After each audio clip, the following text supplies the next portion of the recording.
नमस्कार दोस्तों, बुधा inspired story YouTube channel में आपका स्वागत है। बुढ़ापे में यह 4 बातें जरूर याद रखना। दोस्तों, अगर हम इस समय जवान हैं तो भी बुढ़ापा आएगा। अगर हम अमीर हैं फिर भी बुढ़ापा आएगा। गरीब हैं फिर भी बुढ़ापा आएगा। चाहे बुद्धिमान है या मूर्ख, एक ना एक दिन सभी को बुढ़ापा आना है। दोस्तों, बुढ़ापे में वे कौन सी 4 बातें हैं जो हम सभी को याद रखनी चाहिए? अगर हम इन 4 बातों को याद रखेंगे तो बुढ़ापे के समय हमें कोई दुख तकलीफ नहीं आएगी। तो चलिए साथ। जाता है कि होने के बाद मनुष्य चिड़चिड़ा हो जाता है, वैसा इन 4 बातों को हम एक कहानी के माध्यम से समझते हैं कि आखिर बुढ़ापे की वे कौन सी 4 बातें हैं जिन्हें प्रत्येक मनुष्य को याद रखनी चाहिए। तो दोस्तों, कहानी को शुरू करने से पहले इस वीडियो को लाइक करके चैनल को सब्सक्राइब कर दीजिए और बेल वाले आइकन को ऑल पर सिलेक्ट कर लें ताकि आपको इसी तरह की बुद्धा स्टोरी मिल सके। तो चलिए शुरू करते हैं। दोस्तों, बहुत समय पहले की बात है। किसी गांव में एक व्यक्ति रहा करता था। व्यक्ति बहुत ज्यादा अमीर था। अमीर होने के कारण उसके बहुत ज्यादा कारोबार थे और उसके कारोबार दूर दूर तक फैले हुए थे। जब उस व्यक्ति ने अपने व्यापार से बहुत सारा धन कमा लिया तो एक दिन उसके माता पिता ने अपने पुत्र से कहा, बेटा, तुमने अपने मेहनत से व्यापार तो खूब बढ़ा लिया और अपने व्यापार से धन भी काफी कमा लिया। अब हमारे घर में ईश्वर के दिया हुआ सब कुछ है, इसीलिए हम चाहते हैं कि अब तुम विवाह करके घर गृहस्थी को आगे बढ़ाओ। अब तुम्हारी विवाह योग्य उम्र भी हो चुकी है, तो इसलिए अब तुम्हें विवाह कर लेना चाहिए अपने माता पिता के। यह बात सुनकर वह लड़का कहने लगा कि अभी तो मुझे और ज्यादा पैसे कमाने हैं, अपनी जिंदगी में मुझे और ज्यादा सफलता हासिल करनी है, और आप चाहते हैं कि मैं विवाह करके घर गृहस्थी में उलझ जाऊं? नहीं पिताजी, अभी मुझे विवाह नहीं करना है। पहले जो के साथ साझा करते हैं तो आपका ऐसा करना बिल्कुल भी उचित। मैंने सपने देखे हैं, उसे मैं पूरा कर लूं, उसके बाद ही वह विवाह के बारे में सोचूं। फिर उसके माता पिता ने समझाया कि पुत्र, शादी तो प्रत्येक मनुष्य को करना ही होता है, क्योंकि शादी के बच्चा पैदा होने के बाद ही वंश आगे बढ़ता है और संतान उत्पत्ति के बाद ही मनुष्य पर जो पितृऋण होता है वह उससे मुक्त हो पाता है। लेकिन बहुत सारे मनुष्य सोचते हैं कि अगर हमने शादी कर ली, हमारे ऊपर जिम्मेदारियां बढ़ जाएंगी, खर्चे बढ़ जाएंगे, हमारी आजादी समाप्त हो जाएगी, आने वाली लड़की हमारे ऊपर बोझ बन जाएंगी। तो ऐसा नहीं है। शादी हमारी जिंदगी की जरूरत है और हमारी पत्नी हमेशा हमारे साथ रहती है। जैसे शरीर को चलाने के लिए भोजन की आवश्यकता पड़ती है, जैसे भोजन करना हमारे जिंदगी के लिए आवश्यक है, उसी प्रकार शादी करना भी हमारे लिए बहुत जरूरी है, क्योंकि एक पत्नी ही होती है जो हमारे सुख दुख में, हर विपत्ति के समय में हमारे साथ खड़ी रहती है।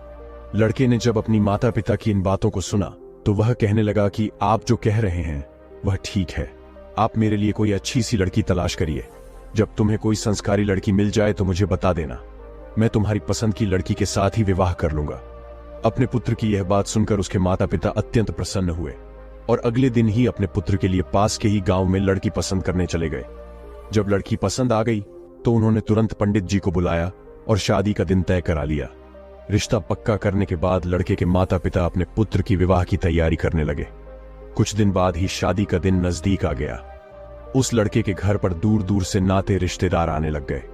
लड़के के माता पिता ने खूब धूमधाम से अपने पुत्र का विवाह किया और एक नई बहू को लेकर अपने घर में आ गए। सुंदर और संस्कारी पत्नी पाकर लड़का बहुत प्रसन्न था। साथ में लड़के के माता पिता भी बहुत खुश थे। इस प्रकार अपने पुत्र और बहू के साथ वह दंपति अपना जीवन गुजारने लगा। धीरे धीरे करके समय बीतने लगा और समय बीतने के साथ जो लड़के के माता पिता थे उनकी उम्र ढलने लगी। समय के साथ वे दोनों बूढ़े होने लगे। फिर लड़के के माता पिता ने अपने लड़के और बहू को पास बुलाया और उनसे कहने लगे, बेटा, आज जो बातें हम तुम्हें बताएंगे वो बातें तुम्हारे जिंदगी में हमेशा काम आएंगे, इसलिए इन बात को बड़े ध्यान से सुनना। और ऐसा कहकर उन्होंने बताना शुरू किया कि तुम्हारे सामने जीवन में कैसी भी परिस्थिति आए, हमारी इन बातों को कभी मत भूलना। तुम दोनों एक दूसरे के साथ सदैव साथ रहना और किसी भी परिस्थिति में एक दूसरे के साथ कभी विश्वासघात मत करना। कोई ऐसा कार्य मत करना जिससे दूसरों के लिए तकलीफ पहुंचे, और आप लोगों से जितना भी हो सके सदा दूसरों को मदद ही करना, क्योंकि मदद करने से कभी कोई गरीब नहीं होता, बल्कि जो मदद करता है वह और ऊंचाइयों पर पहुंचता है। जब उस लड़के ने और उसकी पत्नी ने सास ससुर की इन बातों को सुना तो वे दोनों कहने लगे कि आप लोग चिंता ना करें, हम आपके बताए हुए मार्ग पर ही चलेंगे और हम दोनों पति पत्नी आपके सिद्धांत पर ही चलते हुए अपना जीवन व्यतीत करेंगे और आपको कोई शिकायत का मौका नहीं देंगे। तो दोस्तों, इस प्रकार वे सभी लोग मिलजुल कर अपना जीवन व्यतीत करने लगे। धीरे धीरे समय बीतता चला गया। वह लड़का और ज्यादा अमीर होता चला गया। समय के साथ उसकी माता पिता अब पूरी तरह से बूढ़े हो चुके थे।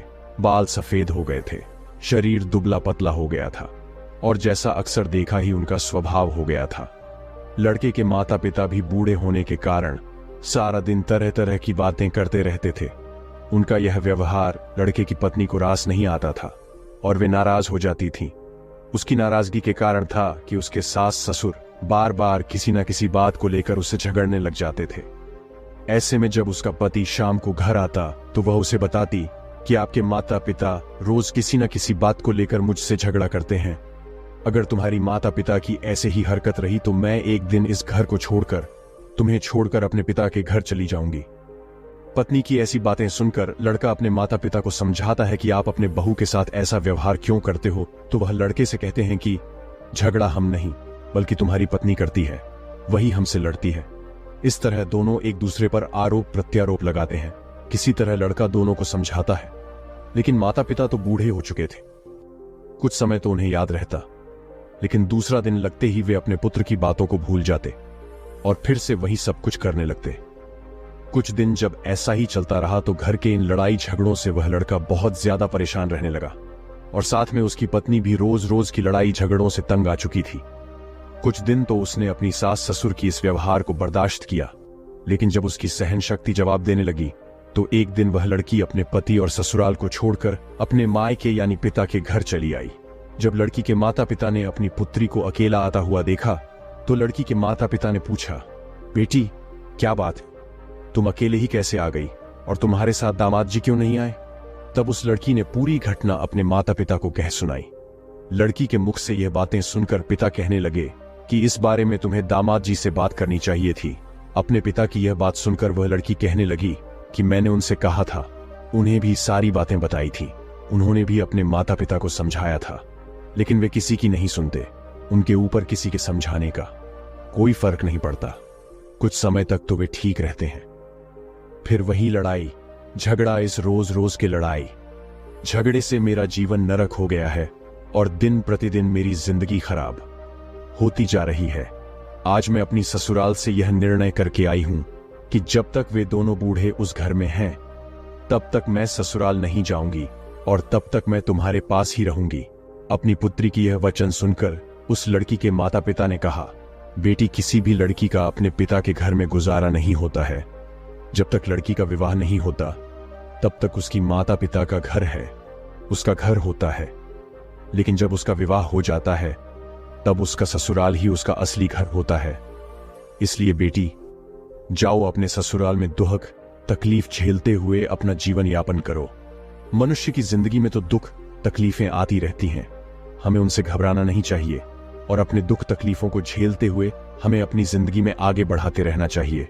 और तुम अपने सास ससुर को तो जाने ही दो, वे लोग बूढ़े हो चुके हैं और बूढ़े लोग तो कुछ भी कह सकते हैं, उनकी बातों पर तुम्हें ध्यान नहीं देना चाहिए। भी लड़की कहने लगी कि आपकी बातों से तो मैं सहमत हूं, लेकिन कहां तक बर्दाश्त करूं। वे लोग मुझसे समय पर भोजन मांगते हैं, समय पर किसी कार्य को करने को कहते और मैं नहीं करती तो मेरी गलती थी। मैं उनका हर काम समय पर करती हूं, फिर भी वे लोग मुझे भला बुरा कहते हैं और मुझे तरह तरह के ताने देकर प्रताड़ित करते हैं। यही नहीं, मेरे बारे में लोगों से तरह तरह की बातें करते हैं। वे लोगों से कहते हैं, हमारे घर में जो बहू आई है उसका चाल चलन ठीक नहीं है, हमारा लड़का इतना कमाता है फिर भी हमारी बहू हमें कुछ खाने को नहीं देती। इस तरह की बातें वे गांव वालों से करते हैं और हमेशा ही मेरे पकाए हुए खाने में कमी निकालते रहते हैं। लोगों से कहते हैं कि हमारी बहू को तो खाना भी बनाना नहीं आता और हम लोगों को समय पर भोजन भी नहीं देती है। इस कारण हम दोनों समय से पहले ही बूढ़े हो चुके हैं और उनकी बातों का गांव वाले भी विश्वास कर लेते हैं। ऐसे में आप ही मुझे बताइए कि मैं उन्हें भोजन क्यों नहीं दूंगी? मैं भला उन्हें भूखा क्यों मरूंगी? जब अपनी बेटी की यह बातें वह पिता सुनता है तो उसे अपनी बेटी की बातें सुनकर बड़ा ही दुख होता है और अपनी बेटी से कहता है कि पुत्री तुम चिंता मत करो, इसके बारे में मैं तुम्हारी ससुराल जाकर तुम्हारे सास ससुर और तुम्हारे पति से बात करूंगा और उनसे पूछूंगा कि आखिर वे लोग तुम्हारे साथ ऐसा व्यवहार क्यों करते हैं। अगले दिन ही लड़की के माता पिता अपनी बेटी को लेकर उनके ससुराल पहुंचते हैं। ससुराल में उन्हें दामाद तो नहीं मिलते। फिर लड़की के माता पिता इस बात को दोनों के सामने रखते हैं, लेकिन वे लोग तो बूढ़े हो चुके थे। उनके अंदर समझदारी नाम की कोई चीज नहीं बची थी। उल्टा वे दोनों लड़की के माता पिता को ही भला बुरा कहते हैं। लड़की के माता पिता ने काफी समझाया, लेकिन कोई हल नहीं निकला। जब बातचीत से कोई हल नहीं निकला तो लड़की के माता पिता अपनी बेटी को लेकर उदास मन से अपने घर के लिए वापस लौटने लगते हैं। जब वे वापस लौट रहे थे तो उन्हें रास्ते में एक व्यक्ति दिखाई देता है, जिनके एक हाथ में कमंडल था और उनके बड़े बाल बिल्कुल सफेद और लंबीदार ही थी और मुख पर एक अलग ही तेज थी। जब लड़की के माता पिता उस व्यक्ति के पास पहुंचते हैं तो उन्हें मालूम पड़ता है कि वह एक सिद्ध सन्यासी हैं। उनके चेहरे पर एक अलग ही तेज आभा थी।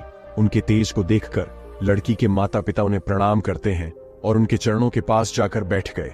जब साधु महाराज ने पूछा, पुत्र, कोई परेशानी है क्या?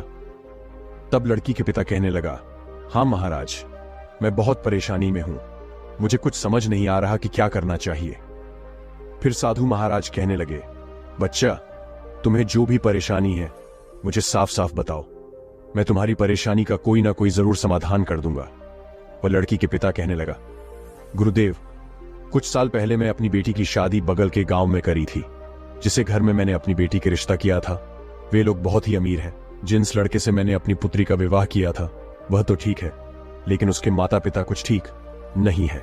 वे बूढ़े हो चुके हैं और बूढ़े होने के कारण मेरी बेटी को तंग करते हैं, परेशान करते हैं और मेरी बेटी की गांव वालों के सामने उल्टी सीधी बातें करते हैं, जिसके कारण मेरी बेटी ससुराल छोड़कर मेरे पास लौट आई है और मेरे पास रहने की जिद पर अड़ी हुई है।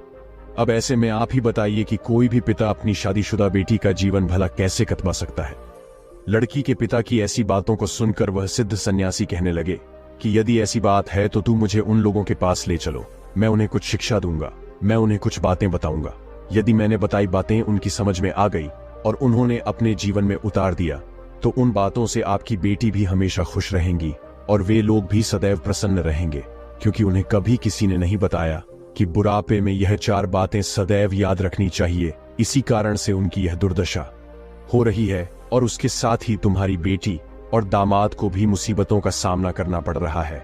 जब लड़की के माता पिता ने सिद्ध सन्यासी के इन बातों को सुना तो वे प्रसन्न हो गए और साधु महाराज को अपने साथ लेकर बेटी के ससुराल के ओर चल दिए। जब समधी के घर पहुंचे तो साधु महाराज ने लड़की के माता पिता और उस लड़की को घर के दरवाजे पर रुकने का इशारा किया और स्वयं घर के अंदर प्रवेश कर गए। घर के अंदर दोनों बूढ़े बैठे हुए थे। जब लड़की के माता पिता ने साधु महाराज को देखा तो दोनों खड़े हो गए और साधु महाराज को बैठने के लिए आसन दिया। फिर उस लड़के के माता पिता ने सिद्ध सन्यासी से खाने पीने के बारे में पूछा।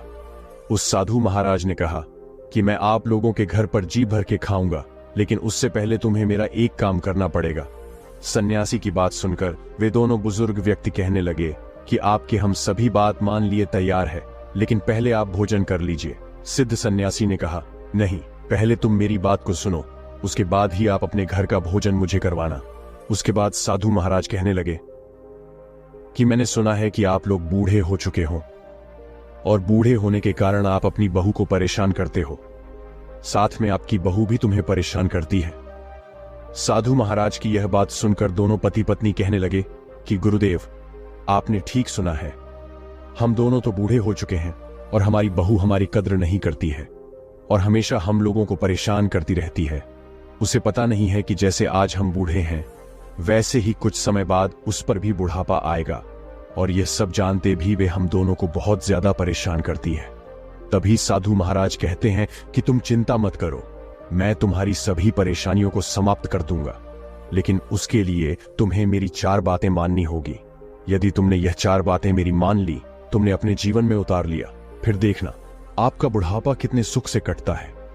मैं आपको आपके सुखी जीवन के लिए 4 बातें बता रहा हूं, जिससे आप अपने जीवन में अपनाकर हमेशा खुश रहेंगे और कभी भी आपकी बहू या बेटा आपको परेशान नहीं करेंगे।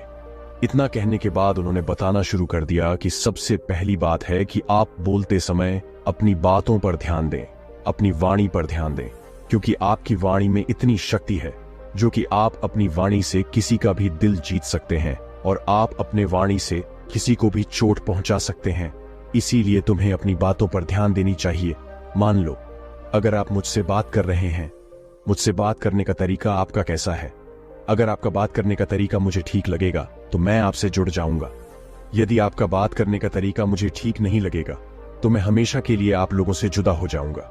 इसीलिए मैं यह बताना चाहता हूं कि आप अपनी बातों पर ध्यान दें, क्योंकि बोलने से पहले 1000 हर बार सोच लेनी चाहिए कि मैं जो बात बोल रहा हूं उससे अगले व्यक्ति को क्या नुकसान पहुंचने वाला है, या फिर उन बातों से सामने वाले को क्या फायदा होने वाला है। उसी के अनुरूप दूसरों के सामने हमें अपनी बातों को रखना चाहिए। मैं जानता हूं कि मनुष्य जब बूढ़ा हो जाते हैं तो इंसान के शरीर में तरह तरह की बीमारियां होती हैं। वह बोलता तो ठीक है, लेकिन उन्हें पता ही नहीं चलता है कि मैं क्या बोलता है। लेकिन आप अपनी बातों पर हमेशा ध्यान दें कि हम लोगों से बातें करें। जब दोनों दंपति ने साधु महाराज के इस बातों को सुना तो दोनों कहने लगे, गुरुदेव, ठीक है, आज से हम दोनों पति पत्नी अपनी बातों पर ध्यान देंगे, लेकिन दूसरी कौन सी बातें हैं वह भी हमें बताइए। तब साधु महाराज कहने लगे कि उचित समय पर ही हमें कोई वस्तु को मांगना चाहिए। जैसे अगर आपको भूख लगी है और उस समय आपकी बहू खाना बना रही है, यदि उस समय आपने भोजन मांगा तो वह भोजन कहां से दे पाएगी? उस समय तो भोजन बनाया जा रहा है। मान लो, अगर आपकी बहू किसी समय स्नान कर रही है और उस समय आप किसी वस्तु की मांग कर रहे हैं, किसी सामान को मांग रहे हैं, तो वह उस अवस्था में उस वस्तु को देने के लिए आपके पास तो नहीं आ सकती, और आप उन बातों को लेकर उससे झगड़ने लगे तो आपका ही व्यवहार ठीक नहीं है। आपको यह समझना होगा कि बुढ़ापे में और जवानी में अंतर होता है। जवानी में हम दूसरों के लिए कमाते हैं, इस कारण दूसरों पर हमारा अधिकार होता है। जवानी में हम अपने आप में होते हैं। जवानी में हम जो भी मांगते हैं वही हमें मिलता है।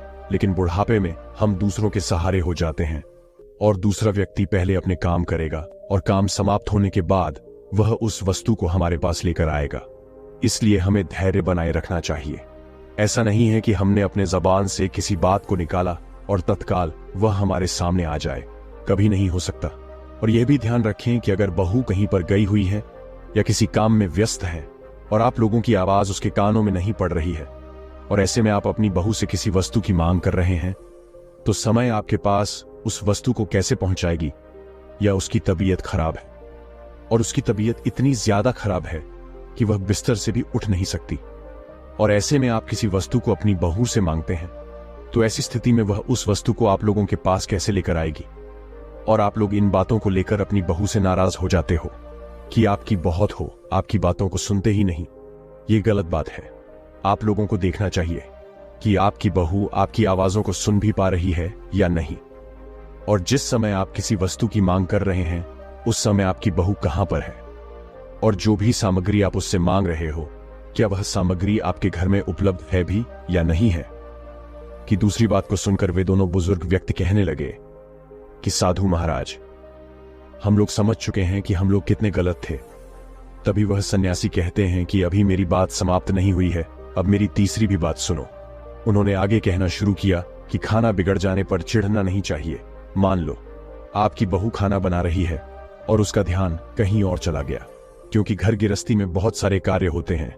ऐसे में खाना बनाते समय नमक कम या ज्यादा हो गया, मिर्च कम या ज्यादा हो गई, या रोटी जल गई, और उसने वह भोजन आपके सामने परोस दिया। आपने जैसे ही उस भोजन को छका और भोजन छकते ही आप मुंह बनाने लगे और कहने लग गए कि भोजन में तो स्वाद ही नहीं है, और तरह तरह की कमी निकालने लग गए कि भोजन में यह कमी है, वह कमी है, सब्जी ऐसी बनी नहीं है, वैसी नहीं है। आपको ध्यान रखना चाहिए कि आप लोग भी एक दिन नौजवान थे, आप लोगों से भी भोजन बिगड़ जाता था, तो क्या आपके माता पिता भी आपके साथ ऐसा ही व्यवहार करते थे? मान लो अगर करते भी थे तो आपको उस वक्त कैसा लगता था?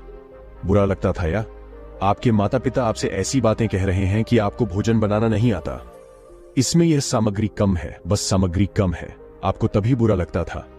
देखिए, चाहे कोई स्त्री है या कोई पुरुष है, उससे गलतियां हो ही जाती हैं।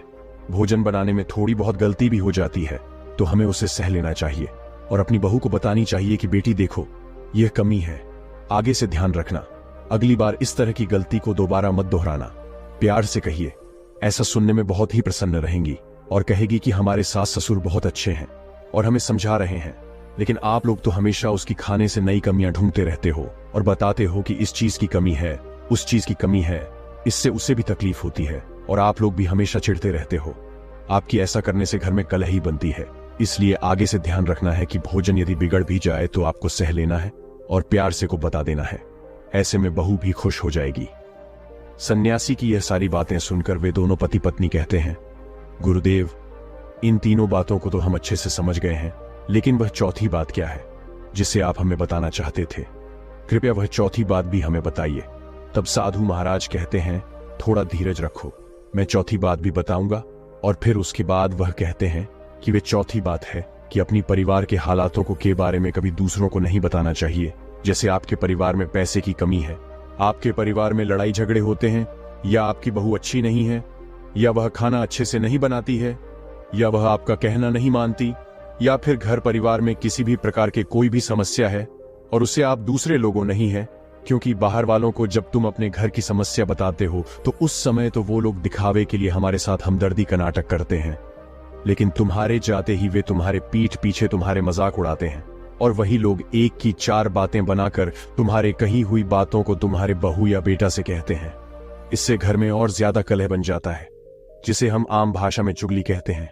आपने तो सुना ही होगा, इसके घर की बात उसके घर में कहना, इसकी समस्या उससे कहना, बढ़ा चढ़ा के उस बातों को बोलना। अधिकतर लोग तो आपके सामने आपसे हमदर्दी जताने के बहाना नाटक करेंगे, लेकिन आपके जाते ही आपके पीठ पीछे आपकी बुराई या आपकी चुगली इधर उधर करेंगे। इससे आपके घर में झगड़े सुलझाने की बजाय और भी बढ़ जाते हैं, समस्या और भी बढ़ जाती है।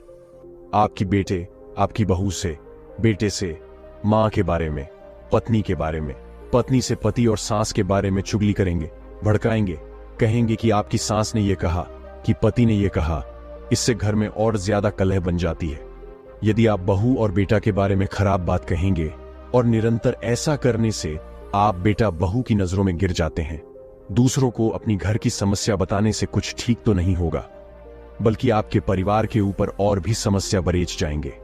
आपका ऐसा करने से आपका लड़का कहीं समाज में बोलने लायक नहीं रहेगा।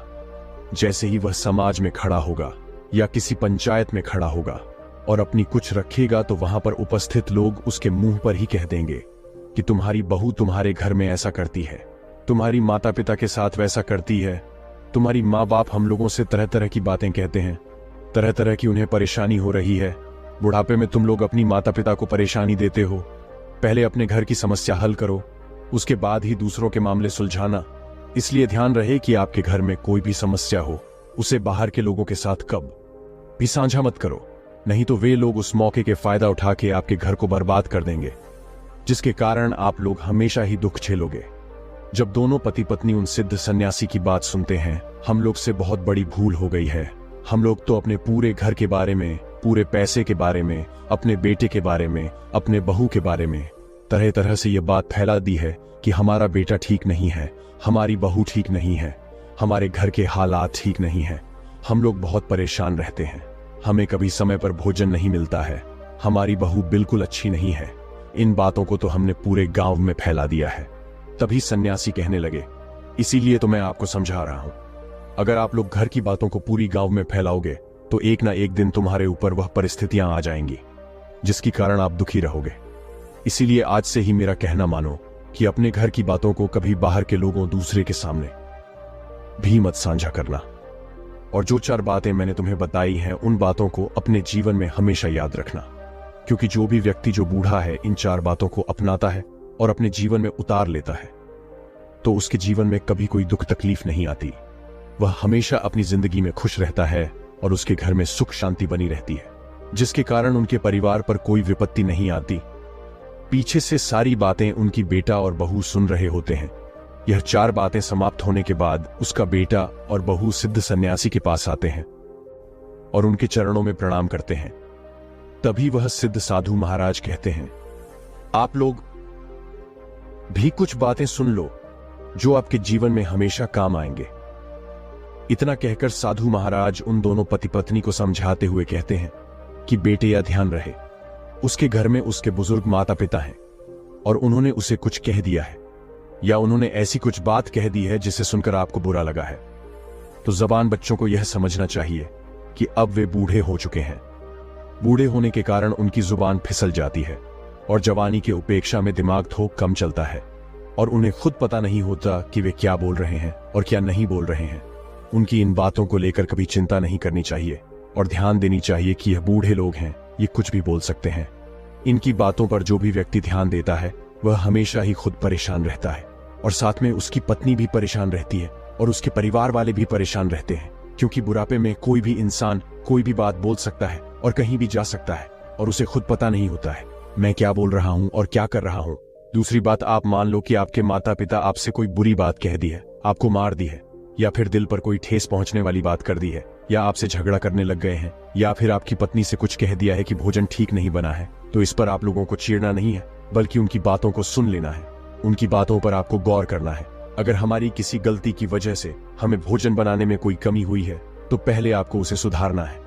अगर भोजन बनाने में कोई कमी नहीं हुई है तो उनकी बातों को सुनकर चुप हो जाना है, क्योंकि बुढ़ापे के समय वह कुछ भी बोल सकते हैं और ऐसा भी नहीं है कि बुढ़ापे में वे हमेशा गलत बात ही बोलेंगे। अगर आप लोग कोई गलत कार्य करते हो तो वह जरूर रोकेंगे, क्योंकि आप लोगों से ज्यादा वे लोग जिंदगी जी चुके हैं। उनके पास आप लोगों से ज्यादा अनुभव है। उन्हें पता है कि कौन सा कार्य आपके हित में है और कौन सा कार्य आपका अहित करेगा। ऐसे में जब आप कोई कार्य कर रहे हैं और आपके बुजुर्ग उस कार्य को करने से रोक रहे हैं तो तुम्हें उनकी बातों को अनसुना नहीं करना चाहिए, क्योंकि वे अनुभव के आधार पर ऐसा कहते हैं। उन्हें पता है क्या करने से आपका फायदा होगा और क्या करने से आप मुसीबत में पड़ जाओगे, आपकी दुर्दशा ना हो, इसलिए वे मना करते हैं। बहू और बेटों को भी यह समझना चाहिए कि किसी के पिता बुढ़ापे के समय में कुछ भी कह सकते हैं। हमें उनकी बातों का बुरा नहीं मानना चाहिए, क्योंकि बूढ़े व्यक्ति की बुद्धि में और छोटे बच्चे की बुद्धि में ज्यादा अंतर नहीं होता है। वे हमें कुछ भी कह सकते हैं। कहा जाता है कि बुढ़ापा बालपन का दूसरा रूप है, तो इसीलिए अगर वह हमसे ढाते हैं या हमें गाली भी देते हैं तो हमें सह लेना चाहिए और उनसे झगड़ना नहीं चाहिए, नहीं तो हमारी जिंदगी में परेशानियां बढ़ती चली जाएंगी। तो दोस्तों, उम्मीद है कि आपको यह कहानी पसंद आया होगा। गौतम बुद्ध हमेशा ही सही समय पर प्रवचन देने पहुंच जाया करते थे। वह आज तक कभी देर से नहीं आए थे और न ही उनकी वजह से आज तक किसी को इंतजार करना पड़ा था। लेकिन आज पहली बार ऐसा हुआ था कि उनके शिष्यों को उनका इंतजार करते काफी समय हो चुका था, लेकिन बुद्ध अभी तक प्रवचन सभा में नहीं पधारे थे। शिष्य आपस में बातें कर रहे थे कि जरूर आज तथागत बुद्ध को कोई जरूरी काम आ गया होगा, वरना वह हमेशा ही समय पर आ जाते हैं। शिष्य यह बातें कर ही रहे थे कि तभी अचानक गौतम बुद्ध अपने हाथ में कमल का एक फूल लिए वहां आ पहुंचे और एक पेड़ के नीचे लगे आसन पर आकर बैठ गए। आश्रम में करीब 500 शिष्य थे जो उनका प्रवचन सुनने के लिए बुद्ध का इंतजार कर रहे थे। इन 500 शिष्यों के अलावा आश्रम में एक और शिष्य भी था जिसका नाम था महाकश्यप। आश्रम के बाकी शिष्य मानते थे कि महाकश्यप पागल है, क्योंकि वह कभी भी उनके साथ बैठकर बुद्ध के उपदेशों को नहीं सुनता था। उसने आज तक कभी ध्यान भी नहीं किया था और ना ही कभी ध्यान करने का प्रयास ही किया था। वह बस पूरे दिन चुपचाप किसी पागल की तरह आश्रम के एक पेड़ के नीचे बैठा रहता। ना ही उसके पास कोई बात करने आता और ना ही वह किसी से बात करता। जब उसका मन करता तो आसपास के गांवों में जाकर थोड़ी सी भिक्षा मांग लेता और भिक्षा में जो कुछ भी मिलता उसे खाकर उसी पेड़ के नीचे फिर बैठ जाता। वह बस पूरे दिन आश्रम के पेड़ पौधे, आसपास बिखरे पत्ते, घास और आश्रम में आते जाते भिक्षुओं को ध्यान से देखता रहता। सभी का विश्वास था कि वह एक धार्मिक इंसान नहीं है। आश्रम में रहने वाले सभी भिक्षुओं का मानना था कि वह एक पागल और मूर्ख इंसान है जिसे कोई भी कुछ नहीं सिखा सकता। तो आज के दिन गौतम बुद्ध आए और आकर आसन में बैठ गए। बैठते ही उन्होंने अपने हाथ में लिए कमल फूल को देखना शुरू कर दिया। शिष्य इंतजार कर रहे थे कि बुद्ध कुछ बोलेंगे, लेकिन बुद्ध कुछ भी नहीं बोले। वो बस उस कमल के फूल को ध्यान से देखते रहे। बुद्ध उस कमल के फूल को देखने में इतने खो गए, इतने ध्यानमग्न हो गए कि कब मिनट घंटों में बदल गई उन्हें पता ही नहीं चला। कई घंटे गुजर चुके थे, लेकिन बुद्ध ने एक शब्द भी नहीं बोला था। वो बस उस कमल के फूल को देखे जा रहे थे। अब वहां बैठे 500 शिष्यों के अंदर जोरों की बेचैनी मचने लगी। सभी इंतजार करते करते परेशान हो चुके थे। तभी अचानक वहां बैठे भिक्षुओं को पीछे से किसी के जोर से हंसने की आवाज आई। उन्होंने पीछे मुड़कर देखा तो उनके आश्चर्य का ठिकाना न रहा। महाकश्यप बुद्ध की तरफ देखकर जोर जोर से हंस रहा था। इतने सालों में लोगों ने आज उसे पहली बार हंसते हुए देखा था। इससे पहले वह कभी ना हंसा था, वो भी इतनी अद्भुत हंसी। लग रहा था मानो सारा ब्रह्मांड उसके साथ हंस रहा हो। उसकी भयंकर हंसी पूरे आश्रम में गूंज रही थी और वह बस हंसे जा रहा था। भिक्षुओं ने बुद्धि की तरफ देखा। वह अभी भी उस कमल के फूल को ही देख रहे थे और उनके आंखों से आंसुओं की धारा बहे जा रही थी। थोड़ी देर बाद महाकश्यप ने हंसना बंद कर दिया। उसके बाद बुद्ध ने अपनी नजर कमल के फूल से हटाई और वहां बैठे भिक्षुओं की तरफ देखकर कहा, मैं जो कुछ भी तुम्हें शब्दों के माध्यम से दे सकता था, मैंने वह सब तुम्हें पहले ही दे दिया है। लेकिन जो शब्दों के माध्यम से नहीं दिया जा सकता, वह मैंने महाकश्यप को दे दिया है।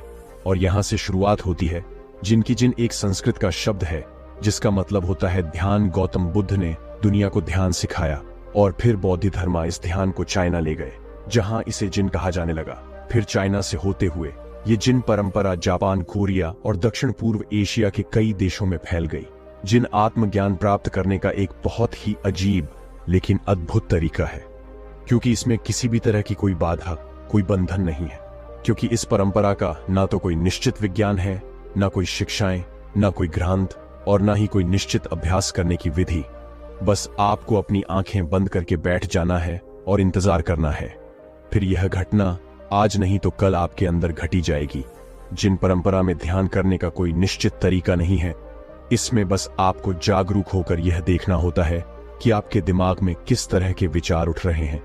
लेकिन आपको उन विचारों में उलझना नहीं है, बस उन्हें देखना है।